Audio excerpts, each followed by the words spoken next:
Arthur Vance stood motionless on the pristine travertine of his deck, the sun baking the tension into his shoulders. The scent of ozone and chlorine usually brought him a quiet sense of suburban triumph. The pool was his refuge, a testament to decades of careful planning and hard work. Now the scent was poisoned. The refuge was invaded. On the far side of his 6-foot cedar fence, a fence he'd paid for, installed and reinforced after the second written warning, Arthur heard the unmistakable sound of joy. Not the pleasant, distant sound of neighborly fun, but the boisterous, entitled shrieking of the miller's children, Jason and Chloe, splashing in his water. He didn't need to look. He knew the routine. The Millers, Steve and Lisa, had conveniently placed their cheap plastic slide right up against the shared boundary. Every hot afternoon, the kids would climb the slide, vault over the top plank, and land with a spectacular, deliberate cannonball that soaked his perfectly arranged potted ferns. But today was different. Today, they hadn't just trespassed. Arthur moved slowly, deliberately, toward the water's edge. His jaw was clenched so tightly he could hear a faint grinding sound in his ears. The water was a chaotic, milky mess. His pH balance, calibrated to perfection yesterday, was certainly destroyed. But worse, floating near the skimmer, was a long, dark, oil-slicked object, a used tire. A small, filthy, used car tire. A high-pitched, mocking laugh burst from the other side of the fence. "Jason, did you see his face? He looks like a cartoon." It was Lisa Miller, the sound of ice clinking in her glass following the laugh. Arthur picked up the tire. It dripped foul, muddy water onto the deck. This wasn't a careless act. This was an escalation. A declaration of war in the language of property damage. He walked into his house, not bothering to wipe his feet. The custom tile felt cold against his bare soles. He found the phone and dialed. "Sergeant Hayes," Arthur said, his voice dangerously even. "It's Arthur Vance at 144 Oak Street. I have another incident to report. Trespassing, aggravated by vandalism. They threw a used tire into my pool." There was a heavy sigh on the other end. "Mr. Vance, we've been over this. The Millers claim the children are only climbing their own slide. You have no video evidence of them crossing the line, and unless the damage exceeds a certain threshold, we can't dedicate patrol time to a civil fence dispute." A used tire in a $70,000 custom pool. Arthur felt the control in his voice fraying. "It's contaminating the water. It's malicious. I understand your frustration, sir, but it sounds like you'll need to pursue an injunction or a civil suit. We can send an officer to document the tire, but that's the extent of it right now." Arthur hung up without a farewell. The local police were useless. The HOA had sent strongly worded letters, which the Millers used as kindling for their illegal backyard fire pit. And the fence? It was now just a springboard for their entertainment. He walked to his home office, a cool, quiet sanctuary filled with technical manuals and old engineering diagrams. Arthur wasn't just a homeowner. He was a retired mechanical engineer, a man who built his career on solving unsolvable problems with elegant, customized solutions. The pool wasn't just a leisure object. It was a complex hydrostatic system. He pulled a massive, leather-bound ledger from the safe. Inside, tucked between blueprints for a geothermal HVAC system and schematics for a custom irrigation pump, was a single, clean sheet of graph paper. Operation, the ultimate surprise, the plan, initially sketched out months ago in a fit of impotent rage, had seemed melodramatic then. Now, with the stench of cheap rubber and mud seeping through his screen door, it felt necessary. It felt like justice. The problem, Arthur realized, was the element of control. The Millers were playing a game without rules, using his property as their playground, banking on the fact that the legal system moved too slowly to stop a 10-year-old in a swimsuit. His solution had to be immediate, undeniable, and perfectly legal on its face. He needed to change the rules of the game. He spent the next 3 hours immersed in his work, running calculations, reviewing state and county ordinances regarding residential water systems and utility modifications. The key lay in an obscure clause about emergency drainage, protocols, and the mandatory maintenance of groundwater tables in his specific zone. The core of the plan involved a secondary filtration system he had, Originally designed as a novelty, a gravity-fed, closed-loop return line intended for a waterfall feature he never built. That line led directly to a seldom-used utility access point near the back of his garage, a point that, when activated, could rapidly redirect water. But redirection wasn't enough. He needed impact. He needed the consequence of trespassing to be the trespasser's undoing, without him lifting a finger on the Miller's property. He looked up when the back door slammed open. It was his daughter, Clara.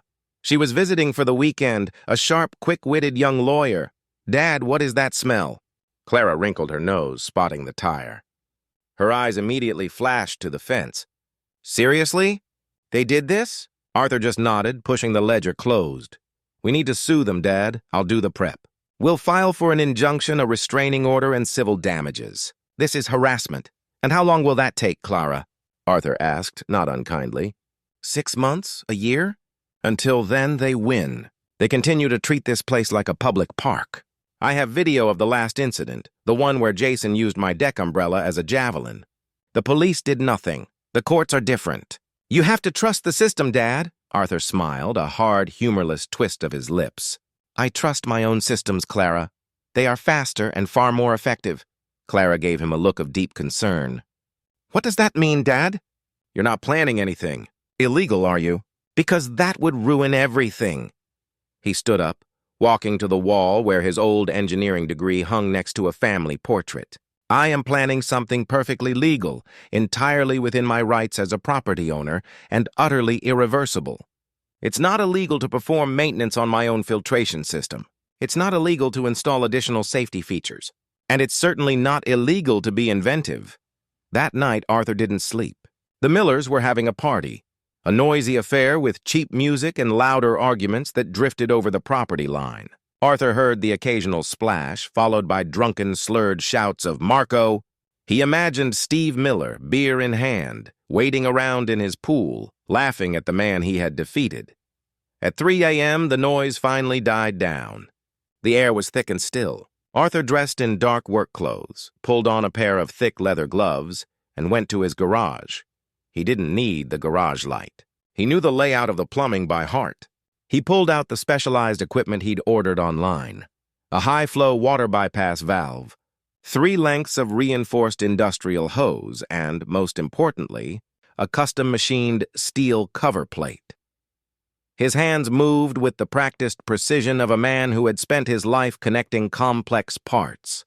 He knelt by the pool equipment shed, ignoring the whine of the residual pump motor. The new valve went in first, replacing a standard shutoff. This valve had a digital trigger he could activate remotely. Then came the final, crucial step. In the center of his lawn, buried beneath a removable section of sod he had painstakingly laid, was the old, abandoned concrete drain access point, the key to the groundwater protocol. It was ugly, but he was covering it. Arthur worked the hoses linking the powerful main pool return line directly into the newly modified drain system. He then secured the heavy steel cover plate over the access point, bolting it down and covering the edges with dirt until it was virtually invisible. This wasn't just drainage. This was engineering a consequence. If a large volume of water was introduced quickly into that drain, the pressure change, combined with the municipal code's requirement for continuous overflow on the property line, which Arthur was about to bypass, would cause the pool's entire balance to shift dramatically. The Miller's slide, placed just outside the fence, was directly in the path of where the sudden, redirected overflow would go. But the ultimate surprise wasn't just a sudden flood. It was the material he had decided to use for the last step. He walked back to the shed and pulled out the containers. They weren't chemicals. They were bags of finely milled, highly absorbent, and entirely inert hydraulic polymer. He'd bought them under the guise of an experimental soil additive for a local nursery. Arthur poured the first bag directly into the deepest skimmer basket, where the pool's powerful intake would immediately draw it into the circulation system. The polymers were designed to absorb hundreds of times their weight in water, expanding exponentially upon contact. He looked at his beautiful pool one last time. It was a weapon of elegant hydrostatic justice. He wiped his hands clean, walked into his office, and opened his laptop. He set a timer for 10 a.m. the next morning. That was peak sun, peak heat, and peak trespassing hour. He closed the ledger, walked out to the kitchen, and made a strong cup of coffee. He sat at the counter, watching the first hints of sunrise paint the eastern sky. He hadn't felt this calm in months. The moment the sun officially cleared the horizon, Arthur heard the noise. Not the children this time. It was Steve Miller, loud and belligerent, likely recovering his party supplies. A loud, shattering crash came from the deck, followed by a curse. Arthur stood up quickly and walked. The sun had climbed high enough to turn Arthur's yard into a shimmering, oppressive stage. The time displayed on his oven clock, stark red against the polished steel, read 10 a.m. Arthur stood in the cool, filtered light of his kitchen, sipping his coffee. The calm before the storm, a physical presence in the air. He heard them before he saw them.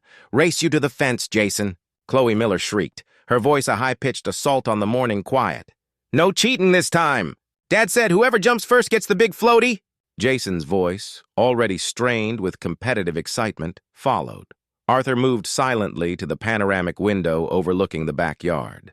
The pool sat like a vast turquoise slab of polished acrylic, flawless and deceptively inviting. The used tire was now half submerged, looking like a forgotten relic preserved in amber. A flash of movement at the top of the cedar fence. Jason, 10 years old and all elbows and knees, scrabbled up the Miller's cheap faded plastic slide. He reached the crest, paused for a dramatic moment, and launched himself with a triumphant roar over the fence line, aiming for a spectacular, soaking splash that would, in his mind, cement his victory over the hated Mr. Vance. Cannonball! The sound that followed was not the satisfying whoosh and splash of displaced water. It was a dull, wet, concussive thwump. A startled, painful gasp replaced Jason's war cry. He hit the surface of the pool, which was no longer a surface, with the sickening, solid force of hitting a trampoline made of cold, dense jelly. The polymer gel barely rippled. Jason didn't sink. He stopped. He was suspended, chest deep in the cold, clear mass, his arms flailing uselessly against the surprising resistance. "What the—" Steve Miller's voice, gravelly and confused, cut through the quiet. Steve appeared at the fence, wearing only swim trunks and a look of expectant irritation. He had been ready to shout an insult across the yard. Instead, he stopped dead. Jason was crying now, his cries muffled and panicked. He wasn't drowning, but he was stuck, struggling against the thick, buoyant gel that held him fast. "Dad, I can't move! It's like solid! Get me out!" Lisa Miller, running over from her patio, shaded her eyes. She carried a bright pink pool noodle and a look of deep skepticism. "Steve, what is he doing?" "Jason, stop messing around and swim." "That's not funny. You'll scare Chloe." Chloe, 7, peered over the fence, her face instantly turning from excitement to terror. "It's sticky. Like giant snot!" Steve finally climbed the slide and balanced on the fence line, staring down at his son, who was imprisoned in the world's largest, clearest gummy bear. Steve's jaw worked. "Vance, Arthur! What in the name of God did you do to your pool?" Arthur set his empty coffee mug down with a soft, final clink and walked out onto the deck. He looked immaculate in tailored linen shorts and a crisp white polo. He surveyed the scene, his expression one of mild, detached curiosity. "I was performing mandated quarterly maintenance, Steve," Arthur said calmly, crossing his arms. "I installed a new filtration media. It's a specialized, non-toxic hydraulic polymer, completely inert. It absorbs water to prevent evaporation and maintains the optimal chemical balance." He walked closer to the pool's edge, where the gel shimmered in the heat. "It's a remarkable piece of engineering, really. Completely safe, non-corrosive, and entirely contained on my property." "Safe?" Lisa shrieked, running up to the fence. "My son is stuck in your experimental science project." "Get him out of there right now, you lunatic!" Jason, trying to pull himself free, succeeded only in pushing himself further into the viscous substance. Steve jumped down from the fence, landing heavily on his own side, rage contorting his face. "Arthur, you've ruined the pool!" "What the hell is this? Drain it! Get the fire department! I'll sue you for child endangerment." "Child endangerment? Arthur raised an eyebrow, the picture of polite disbelief. My pool is on my property. My fence is clearly marked. Your son, Steve, willingly, illegally, and physically crossed the boundary onto my property, committing trespass before attempting what appeared to be vandalism. The condition of my pool on my land is not the issue. The issue is your repeated violation of my property rights. Arthur knelt down at the edge, a few feet from where Jason was thrashing. He pointed a finger at the center of the gel mass, where the filthy used tire was now slowly sinking. This is evidence of the initial vandalism, Steve. I called the police yesterday, but you didn't wait for them. You decided to trespass again. Steve was breathing hard, his face purple with fury and fear for his son. It's just water. It's a pool. Get him out. He grabbed the top of the cedar fence and shook it violently. I swear, Vance, I'll tear this whole thing down. I wouldn't recommend that, Arthur said, his voice dropping slightly. That fence is structurally integral to the retaining wall, and you know how delicate the soil table is here. Ignoring him, Steve turned and ran back toward his own house, screaming for a shovel or a rope. Lisa remained at the fence, hysterical. You hate us, don't you? You miserable old man! You just hate that we have fun! This is all because of our fun! I don't hate you, Lisa, Arthur replied, his voice calm but his eyes intensely cold. I hate being disrespected. I hate having my efforts and investment casually destroyed. And I hate that you taught your children that boundaries are only suggestions for other people. Steve returned, hauling a heavy-duty gardening spade. He jammed the flat edge of the spade through the slats of the fence, trying to reach the gel. The spade barely penetrated the dense mass. It was like trying to cut Jell-O with a wet rag. It's not liquid, you idiot! Steve roared at Arthur. How do I break this up? You don't, Steve. It's a solid-state hydrostatic matrix. It will take 2 weeks to naturally break down and return to a soluble state. Until then, it is entirely immobile and permanent. Arthur checked his watch.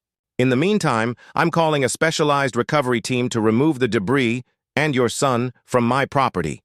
This threat, the implication of police, lawyers, and now specialized recovery teams, snapped something in Lisa. She pulled out her phone, dialing emergency services. Yes, I need a unit at 144 Oak Street. There's an unstable, angry man who has trapped my child in a giant chemical vat. It's a clear case of assault. Arthur waited patiently. He knew how this call would go.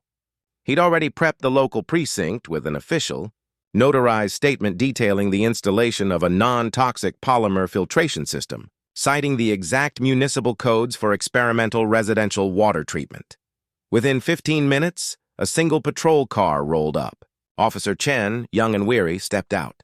He walked through the miller's front yard and came to the fence line, looking from the hysterical Lisa to the spade-wielding Steve, and then to the sight of Jason, stuck and miserable in the shimmering gel. Mr. Vance? Officer Chen asked, rubbing his temples. Officer? Arthur nodded. The trespasser is still on my property. As you can see, he is currently embedded in my new filtration media. It's entirely safe, non-toxic, and legal. I have the necessary documentation. He gestured to a laminated sign he'd installed near the shed. Warning, polymer water treatment in effect. No swimming. He'd put it up at 8:31 a.m. Officer Chen read the sign, then consulted his radio. Sir, the pool is solidified. It's not a liquid hazard. He spoke into his radio. We have a civil dispute. No active chemical hazard. Kids stuck in some kind of industrial Jell-O. Requesting clarification on property trespass with unusual obstacle. The response from dispatch was clipped. If the substance is non-toxic and on his private property, and the child crossed the fence line, it remains a civil trespass and retrieval issue. We are not a tow service for domestic disputes, officer. Steve was livid. He threw the spade down. I'm going in there. I'll get him out myself. He slammed his feet onto the slide, intending to jump over the fence again. Steve, stop! Lisa screamed, grabbing his arm. Don't go over. He's waiting for it! Arthur watched Steve's internal battle. Steve knew that the second he breached the fence, Arthur would have him too. He was caught between his paternal instinct and Arthur's engineered legal trap. Steve finally turned and grabbed Jason's foot through the fence slats. He pulled hard. The gel resisted, stretching and snapping back, making Jason yelp. If you tear my fence, Steve, I will have your home insurance company involved. I know you're using your house as collateral for that boat, and a pending property litigation might complicate things, Arthur warned. A low, targeted strike. Arthur had done his research. Defeated, Steve backed away, panting. He looked around the yard, his eyes landing on the hose Arthur had neatly tucked near the old concrete drain. "Wait a minute, Vance," Steve snarled, a new spark of malevolence in his eyes. "You said this stuff breaks down in 2 weeks. But you also said you put it in to stop evaporation. So you've essentially ruined your own pool for 2 weeks just to teach me a lesson." Arthur didn't flinch. "That's the beauty of being financially secure, Steve. 2 weeks of inconvenience is worth the peace and quiet." Steve shook his head slowly, a chilling grin spreading across his face. "No, you don't get it. If you can't use the pool, I haven't lost anything. You have. We're even." It was at that moment, as Steve walked away, falsely victorious, that Arthur decided to reveal the true mechanism of the surprise. It wasn't about the gel. It was about the displacement. Arthur pulled a small, sleek remote from his shorts pocket, the digital trigger for the...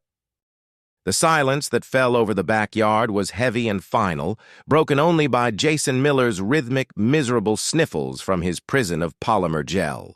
The mildewed, waterlogged wallet lay on Arthur Vance's immaculate travertine deck, a grotesque symbol of betrayal and deceit. Beside it, $1,500 in soggy green bills had fanned out in the sun, creating a lurid, undeniable crime scene. Officer Chen, weary and young, stooped down. His hand, slow and deliberate, lifted the leather wallet. Water streamed off it, darkening the deck. He didn't look at Arthur. He looked at Steve Miller. Steve was a study in disintegration. The purple rage had drained from his face, replaced by a ghastly, ashy gray. His eyes, wide and panicked, darted between the wallet, the officer, and his son. He took a staggering half-step forward. That's mine," Steve rasped, his voice barely a thread. "It fell out of my pocket on the deck last night when I was looking for the ball." "It's been on the deck the whole time, right, Lisa?" Lisa Miller, still clutching her phone and leaning against the fence, looked utterly terrified. Her eyes flicked toward Arthur, whose expression of cool indifference was more damning than any accusation. Yes, Steve was just looking for the ball. It fell. It's just his wallet. It's not a big deal." Officer Chen slowly opened the wallet. The identification was clear, Steve Miller. He then looked at the scattered bills. $1,500 in cash, Mr. Miller. Wasn't this wallet and this specific amount of cash? Reported lost in a boating accident last summer, leading to an insurance claim you filed with Safe Harbor Mutual on July 14th? Steve's breath hitched. He knew the police wouldn't have that information.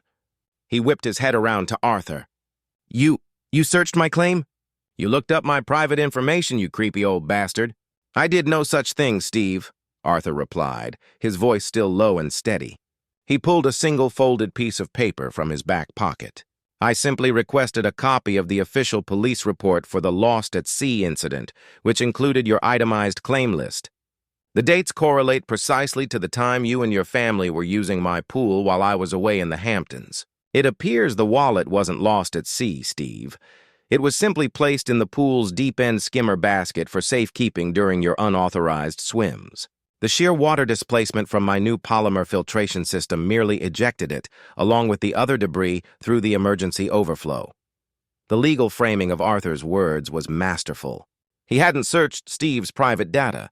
He had used publicly available police records to contextualize his own property's damage. Officer Chen's eyes narrowed. "Mr. Miller, insurance fraud is a felony. Filing a false claim by mail crosses into federal territory. This is no longer a civil dispute over a fence line." He slipped the wallet and the damp cash into a clear evidence bag he pulled from his belt. "I'm afraid I'm going to need you to come down to the station for questioning," Lisa screamed, a raw, desperate sound. "No, you can't. He didn't do anything. It's all a mistake. That old man is crazy. He solidified his pool to trap my son. Look!" Jason, hearing the word station, began to wail louder. "Dad, help me! I don't want to go to jail!" "Jason is stuck on my property, Lisa," Arthur corrected calmly. "A specialized polymer recovery team, which I have already contacted, will be here within the hour. They will safely extract the boy and the tire. They are equipped to handle the retrieval without causing structural damage to my deck or pool basin. Steve, realizing the full scope of his predicament, imminent arrest, financial ruin, and total public humiliation, snapped. His eyes, now completely wild, settled on the equipment shed where Arthur's sophisticated pump system whirred. "You think you're so smart, Vance? You think you've won?" Steve roared, lunging past Lisa toward the shed on Arthur's side of the fence. Arthur moved with surprising speed, stepping directly in front of the shed door.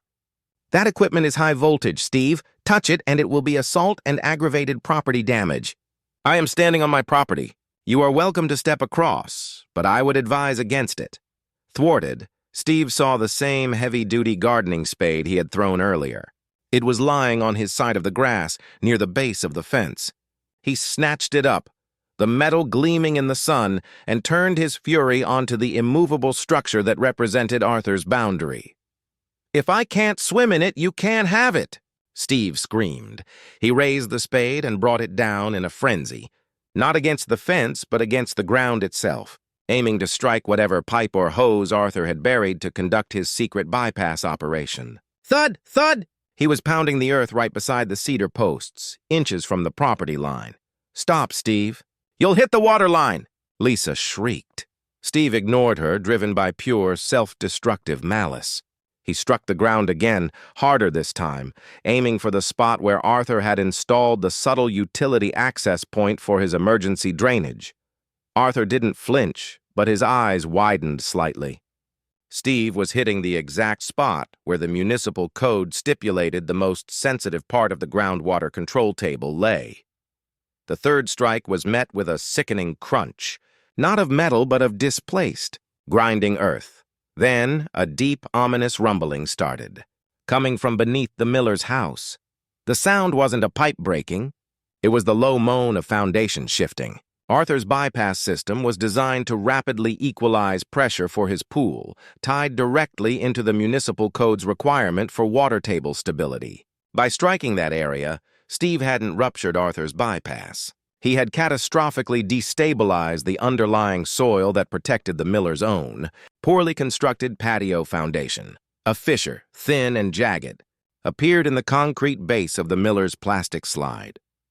It traveled outward, cracking the patio stone with a snapping sound. The entire corner of the miller's pool slide and the adjacent section of their concrete slab began to drop slowly, listing inward toward their yard. "What was that?" Officer Chen asked, gripping his evidence bag. His attention ripped from the crime scene to the sudden, geological terror next door. "That, officer," Arthur said, watching the miller's patio crumble, was the result of an unauthorized excavation on a property with known soil destabilization issues, adjacent to a required hydrostatic containment system. Arthur had warned Steve the fence was integral to the retaining wall. He hadn't been bluffing. The entire plastic slide, with Chloe still perched near the top, buckled and slid down the now severe incline, landing with a clatter and a cloud of dust right next to the fence line. Chloe screamed, startled but physically unharmed. Steve stared at the damage he had just wrought, the gaping, sinking hole where his patio used to be. The drainage from the collapsing section was now flowing away from Arthur's property, rushing directly into the crawl space beneath the miller's garage. "You did this!" Steve screamed, pointing the dirty spade at Arthur. "You rigged the ground!" "You struck the ground, Steve," Arthur countered, the logic cold and irrefutable. "You destabilized your own property after being explicitly warned about the retaining wall's importance. Now you have a collapsing foundation and a flooded garage to deal with, on top of the legal matters Officer Chen is handling."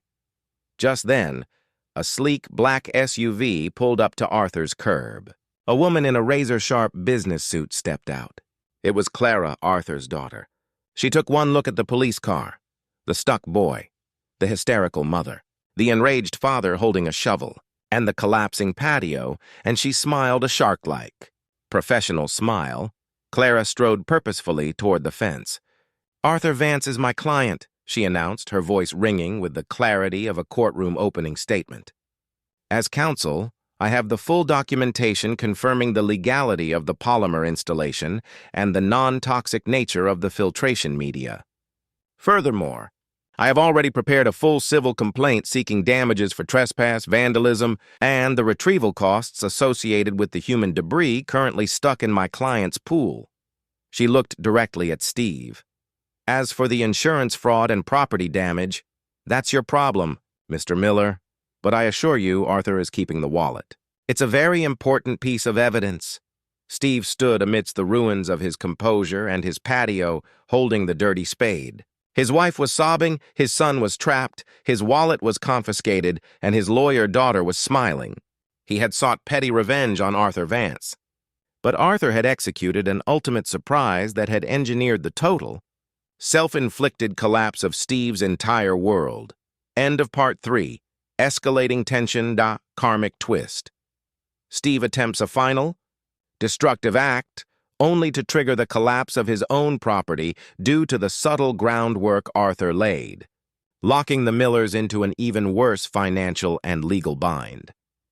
The air crackled with the heavy, humid silence of inevitable consequences. Officer Chen, his face a mask of professional exhaustion, radioed in the situation, confirming the presence of evidence supporting a claim of insurance fraud. Steve Miller's defiant posture had crumbled into a desperate, sweating misery. Mr. Miller, Officer Chen stated, his hand resting on the holster of his sidearm. I'm formally requesting you accompany me to the precinct for questioning regarding the contents of this wallet and the associated police report from last year. This is no longer voluntary. Steve, utterly defeated, glanced at the gaping fissure in his patio.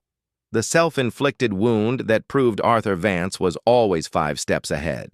He looked at Lisa, whose face was streaked with tears and smeared dirt.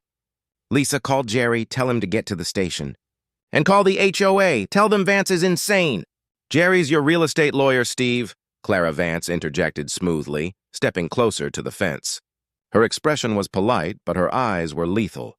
You need a criminal defense attorney now, and I suggest you stop discussing this matter on private property where your statements may be recorded and used in the forthcoming civil suit.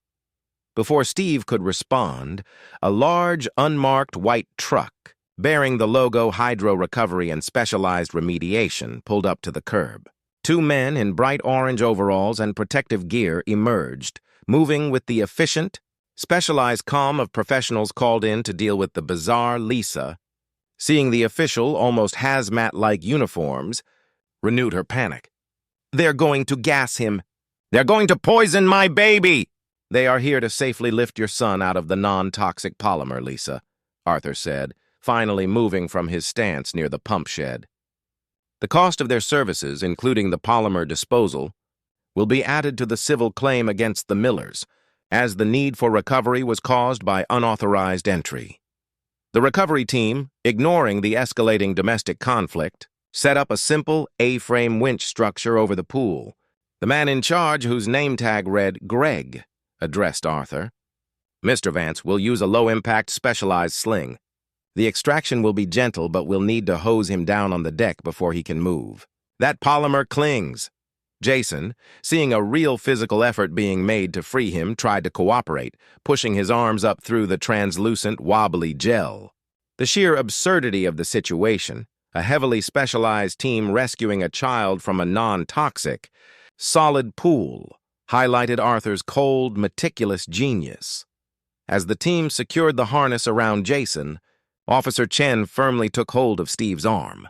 Let's go, Mr. Miller. We can discuss your legal representation at the station. You can't just leave her here with the kids, Steve pleaded, fighting the officer's grip, his bravado finally gone. Lisa rushed to the fence, her hands gripping the wood until her knuckles were white. Steve, tell them it was my idea. Tell them I made you. Don't let him do this. Steve looked at her, his partner in years of petty entitlement, and then at his sinking patio. The look in his eye was one of bitter, absolute abandonment. He knew the depth of the hole he was in, and he knew Lisa wouldn't be able to pull him out. He was escorted away by Officer Chen, the sound of the patrol car door slamming shut a final, echoing beat of justice. The winch lifted Jason, dripping and sputtering, high above the fence line. The polymer clung to him in sticky, clear sheets, making him look like a creature emerging from a crystalline sea. He's cold, Dad. He's so cold. Chloe screamed, rushing to the fence. The recovery team gently lowered Jason onto Arthur's deck. The boy was shivering violently, not just from the cold gel, but from the shock of the violent, solid impact and the trauma of his father's arrest. Clara, the lawyer, softened only slightly. She approached the fence. "Lisa, your son is safe.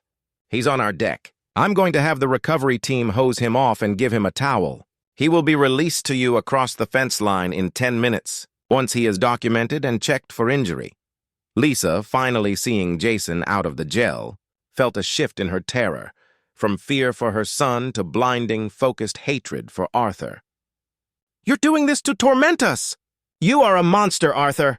You planned this whole thing! You planted the wallet!" "We have documentation, Lisa, that the wallet was in the pool's skimmer for months," Arthur said, standing beside his daughter. He looked down at Jason, who was being wrapped in one of Arthur's thick plush towels. Jason's eyes, wide and terrified, met Arthur's. In that moment, Arthur saw not the entitled trespasser, but the collateral damage of his perfect plan, a deeply shaken child. "You're wrong," Lisa hissed, her voice low and dangerous. "You think you've won the legal battle. You think you've fixed your pool, but you don't know what Steve has. He always told me, if Arthur ever tries to use the law against us, we have the hammer." "What hammer, Lisa?" Clara challenged, raising an eyebrow. "The permit," Lisa spat. "The permit for your emergency drainage system. The pipe you just forced your pool into, the one that destabilized our soil. Steve got a job permit application from the county clerk 2 weeks ago. You applied for that emergency bypass 3 years ago, Arthur, and it was denied. Denied because the county ruled it created an unacceptable risk to the surrounding hydrostatic containment systems, specifically those of the surrounding properties. You built that bypass anyway." Arthur's face, which had been perfectly controlled, finally lost its cool facade. His eyes flickered toward the covered access point in the lawn. The denial, it had been a bureaucratic oversight, he'd rationalized. He had engineered the system perfectly, assuming the county clerk was merely misinformed about his engineering prowess. He had built it to code better than the county demanded, but he had ignored the official denial. Clara immediately turned to her father, her legal smile vanishing, replaced by cold dread. "Dad, is that true? You installed a major utility modification without an active permit." "It was a technicality, Clara," Arthur murmured, regaining his composure, but his voice lacked its former conviction. "The denial was based on outdated geological models. My design corrected their flaws. It's safer than their system. Safer or not, Dad, it's a felony-level violation of municipal code. If that permit was denied, and you installed it, and that system just caused the collapse of their foundation, the entire narrative shifts. They may be guilty of fraud and trespass, but you are guilty of willful, unpermitted civil engineering that led to catastrophic property damage." Clara's voice was sharp with fear. Just then, a sleek, official black sedan, much more imposing than the police cruiser, pulled up behind the hydro recovery truck. 2 stern-faced individuals in dark gray suits emerged, one carrying a clipboard. They bypassed the miller's yard entirely and walked straight to Arthur's fence line. The woman in the lead, severe and commanding, spoke. "Arthur Vance, I am Investigator Helen Roth from the County Department of Environmental Safety and Property Regulation. We received an emergency report regarding severe rapid ground destabilization at 142 Oak Street, adjacent to your property. Furthermore, we have received an anonymous, highly specific tip regarding an unpermitted high-pressure bypass system tied directly into the municipal groundwater runoff table located at this address." She looked pointedly at the covered access point in Arthur's lawn. "Mr. Vance, we are seizing your property records and pool equipment shed immediately, pending a full, non-destructive investigation into the extent of your system's compliance. If your drainage system caused that collapse, your legal defense against the Millers is finished. The ultimate surprise, Arthur, may be on you." End of Part 4. Major turning point. Arthur's legal and moral high ground collapses as the unpermitted nature of his sophisticated ultimate surprise is exposed, introducing a powerful external threat that could cost him everything. Investigator Helen Roth from the County Department of Environmental Safety and Property Regulation stood firm. Her eyes were fixed on the covered access point in Arthur's lawn, which concealed the unpermitted bypass system. The collapse of the Miller's patio next door was a tangible, undeniable consequence. "Mr. Vance, intention does not negate code violation," Investigator Roth stated, her voice devoid of emotion. "The unpermitted utility is the proximate cause of the property damage. We are issuing an immediate cease and desist order and seizing the pump equipment shed for forensic analysis. Miss Vance, I advise your client to cooperate fully as criminal penalties may apply." Clara, her professional demeanor shattering under the weight of this threat, stepped in front of the shed. "Investigator, please, you're missing the context. My father's actions, however technically flawed, were in response to years of unchecked vandalism and, more importantly, a severe, ongoing property defect at 142 Oak Street. Lisa Miller, now with her shivering son Jason safely back on her side of the fence, hosed down but psychologically distressed, watched Arthur's predicament with a look of pure, malicious glee. "See, monster? You always lose. You ruined our life because we used your water, and now you're going to jail for destroying our house." Arthur, however, had regained his composure. He looked past the investigators, past his frantic daughter, and directly at Lisa. The panic had vanished, replaced by the same cold, analytical light that had planned the entire operation. "You've misunderstood the surprise, Lisa," Arthur said quietly. "The gel was just bait. The wallet was evidence. The unpermitted bypass? That was the trigger." He turned to Investigator Roth, ignoring Lisa's renewed cries of, "He's confessing!" "Investigator Roth, I built that system without a permit 3 years ago because the county was too slow and incompetent to act on the official engineering report I submitted regarding the Miller's foundation. That report indicated that their property, 142 Oak Street, had a catastrophic slow-motion drainage defect originating in their garage utility closet. The defect was causing a constant low-pressure seepage of waste-gray water directly into the hydrostatic control table, precisely where my foundation required stability." Arthur walked to the edge of his pool, now half filled with the shrinking, cooling gel. He pointed to the Miller's sinking patio. "When Mr. Miller struck the ground with the spade, he didn't hit my bypass line. He ruptured the Miller's illegal redirect line, a temporary fix they installed themselves years ago to avoid a mandatory foundation repair." Arthur stepped back, his eyes fixed on Clara. Clara understood. She immediately pulled out her phone, opened a file, and handed the device to Investigator Roth. "My father's ultimate surprise was not the gel, nor the drainage, but the proof of their long-term infrastructure fraud," Clara stated, her voice regaining its legal sharpness. "When my father installed his own pump system 3 years ago to counteract the damage they were causing to his property, he also installed a motion-activated, high-resolution camera inside his equipment shed, pointed not at his pool, but at the precise point where the Miller's illegal outflow was entering the water table."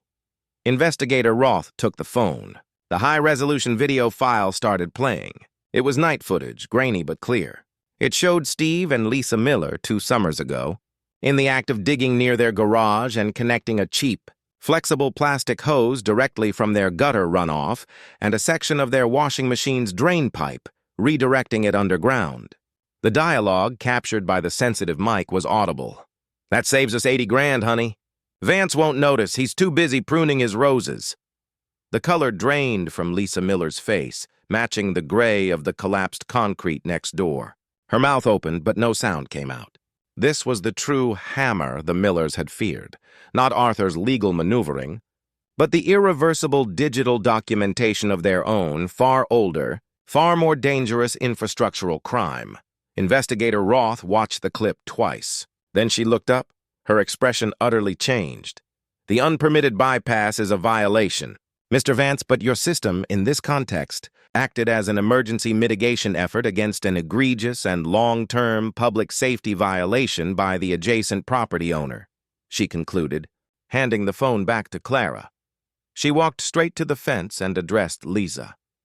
"Mrs. Miller, Based on this new evidence, your husband, Stephen Miller, is now under investigation not just for insurance fraud regarding a stolen wallet, but for a felony violation of environmental and municipal code involving unauthorized and dangerous utility modification. That foundation collapse? That is the immediate consequence of your unpermitted drain, not Mr. Vance's. The county will be red tagging your property for condemnation pending a full structural review. The word struck Lisa like a physical blow. Condemnation. Structural review. Her house, the symbol of their entitled life, was now legally worthless. Arthur watched the scene unfold. The hydro recovery crew continued their work, neatly coiling the hoses. The sun beat down. Lisa stood by her collapsed patio, her victory having lasted less than 10 minutes. Arthur had won. He had secured his property, exposed the fraud, and brought total comprehensive ruin down upon his disrespectful neighbors. But the victory felt hollow. He looked at his beautiful, perfectly engineered, but currently solidified pool. He looked at his daughter, Clara, already planning months of tedious legal defense to mitigate his own technical violation. He looked at the wreckage next door. "Clara," Arthur said, his voice quiet, "tell the recovery team to leave the polymer in place for the full 2 weeks. And the fence? Tell them I want it replaced with a 12-foot solid stone wall. No expense spared. I never want to see a single shadow from that property again." Clara nodded, her professional mode returning, but her gaze was tinged with concern for her father. Arthur turned and walked back into his house, leaving the investigators to process the Miller's ruin. He sat in his kitchen, the same spot where he had sipped coffee hours earlier, waiting for the first sound of the chaotic justice he had orchestrated. The ultimate surprise wasn't the petty revenge. It was the crushing karmic irony. In his desperate need for quiet, Arthur had executed a perfect, complex legal and civil trap, only to discover that the price of perfect justice was the loss of his own peace, and the beginning of a far more costly, high-stakes legal battle than he had ever anticipated. He had engineered a perfect win, but had utterly failed to engineer a perfect escape. End of Part 5. Irony, Final Justice. Arthur wins the ultimate legal battle by proving the Miller's larger crime, but only by exposing his own unpermitted utility, forcing him into a costly legal fight and losing the peace he had sought all along.